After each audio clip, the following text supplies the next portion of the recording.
Bailey just kind of keeps progressing. Was that as good as you've seen him pitch? Yep, and I pitch and add ability on the back end.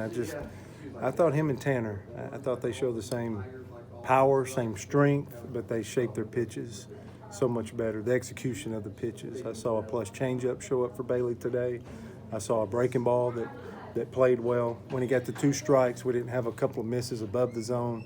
They were executed to the floor, whether they struck the batter out or whether it extended another bat. Just the execution of his pitches is about as good as I've seen him. I felt like last year he could go out and have success with a fastball and we could play good defense, but he had a lot of strikeouts today and he really executed a ton of pitches. It was fun to watch. What did you think about your staff all weekend? 2 runs in 27 innings. That's pretty good. Yeah, I think they bounced. But the last 2 weekends, you see a little growth, and we saw another little growth. That's kind of what you want to see as a head coach. And I'm seeing them just execute. They're dotting I's and crossing T's a little bit better. And it's not just a power game. It's being able to do the other stuff a little bit better. And I think that's kind of contagious, just like when it's not going as good, you know.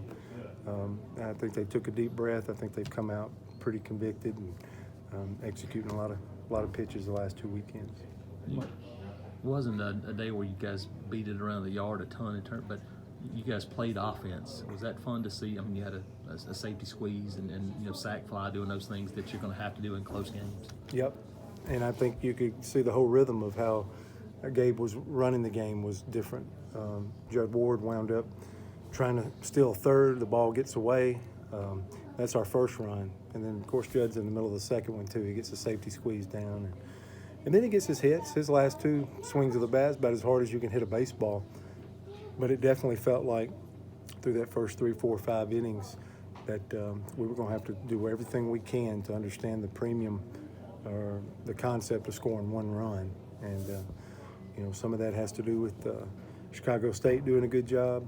But once we got going, it was nice to see us stretch it on out there. But I loved how we built the lead from 1 to 2 to 3. We didn't hang back. We kind of played for a run there early to get it going, and we'll need it because these games will, moving forward, you start SEC play next weekend. There'll be games where 1 run is imperative. It'll make a difference in a ball game, and that's good to see us be able to do that. Is it helpful to have a Georgia Tech coming in a couple of days as you ramp up the competition level?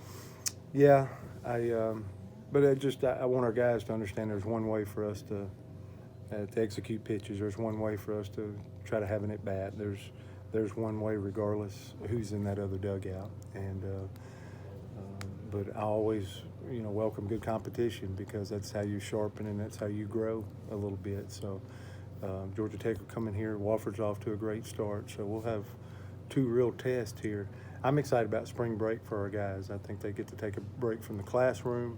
Guys that are behind probably need to manage some time to stay with it, to be prepared when we kick back up. But I always thought spring break and any of your road trips are a great time for a team to get closer together. So we'll get to play some, but we'll get to probably hang out and break bread a little bit.